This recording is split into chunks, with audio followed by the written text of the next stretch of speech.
The HTC U12 Plus is a chunky, glossy but capable flagship device. With 4 cameras, exceptional photo and video capabilities and some innovative audio features, it is a fine choice. But is it better than 2017's HTC U11? The U11 was an underrated phone. Aside from the amazing-looking glass back, it had a brilliant, Google Pixel-level camera and fast performance. But in a world of Samsung Galaxy phones, it struggled to sell. We're big fans of the HTC U phones, and still love the U11. Here we compare that phone to the newer U12 Plus to see which you should go for and if the U12 Plus is a decent upgrade. HTC U12 Plus vs HTC U11. Price and availability. The HTC U11 retailed for £649 when it launched, so it's good to see the U12 Plus is only £50 more at £699. That's a pretty standard price for an Android flagship in 2018. You might be tempted to look for the U11 cheaper, though. HTC's official website has it for £449 at the time of writing. HTC phones are tricky to find from mobile operators unfortunately, so we'd recommend buying direct from the company. HTC U12 Plus. HTC U12 Plus vs HTC U11. Design and build. Although the U12 Plus continues the design, liquid surface, design ethic from the U11, the two phones actually look quite different. The U11 has a standard 5.5 inches 16:9 display, whereas the U12 Plus has a taller 6.0 inches 18:9 screen. Both are LCD rather than the usually expected OLED screens on high-end phones, but they are both vibrant, bright, high-resolution displays that you won't be disappointed with. The U11's 16:9 screen means it has larger bezels at the top and bottom of the front of the phone. These contain the camera, earpiece, and a fingerprint sensor on the chin. On the U12 Plus, these bezels are much slimmer but pack dual front cameras. The fingerprint sensor is on the back, though. HTC U11. Because of this, the Android navigation buttons are on screen on the U12 Plus, whereas on the U11 they are capacitive buttons lit up in the chin bezel either side of the fingerprint sensor. You'll likely prefer one of the designs. The back of each phone is impressive in the same way though, with exquisite layered glass designs that reflect and refract light in amazing ways. If the front of the phone is plain and black, then the back is one of the most attractive of any smartphone we've seen.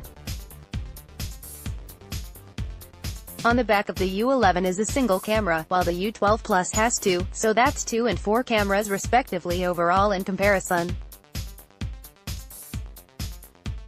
The side bezels of the U12 Plus are also notably slimmer, which helps you hold the taller, larger device easier in one hand.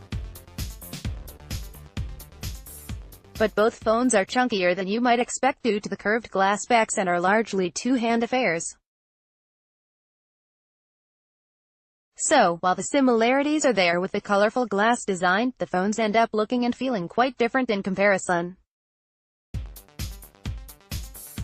HTC U12 Plus vs HTC U11. Features and specs. There's a lot different in the specs too. Here's a handy comparison chart. HTC U12, HTC U11 OS. Android Nougat 8.0, Android Nougat 7.1, screen 6.0 inches 18:9 LCD 537 pixels per inch 5.5. Quad HD LCD 5 display. Processor Qualcomm Snapdragon 845, Qualcomm Snapdragon 835 graphics. Adreno 530, Adreno 540 memory. 6GB RAM, 4GB RAM. Storage 64/126 GB storage. Region dependent. 64GB storage with microSD up to 256GB. Main camera dual 12MP f1.8, 16MP f2.6 with OIS 12MP f1.7 with OIS front camera, dual 8MP cameras, f2.0, 16MP, f2.0 wireless, 802.11 AC dual band Wi-Fi, 802.11 AC dual band Wi-Fi, Bluetooth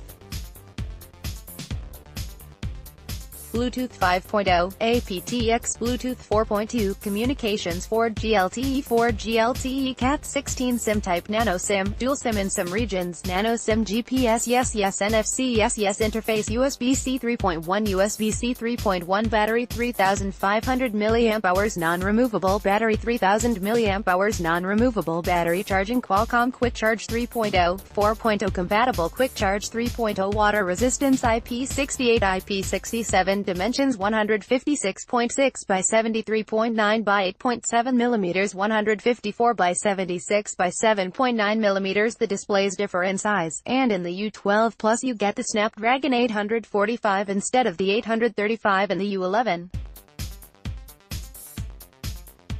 In most regions, the U12 Plus also has more storage, 128GB, and more RAM, 6GB, than the standard U11 that had 64GB and 4GB RAM. The single 12MP camera on the U11 is excellent and has an aperture of f1.7. The main 12MP sensor on the U12 Plus is f1.75 and is coupled with a 16MP f2.6 lens that allows for portrait mode shots.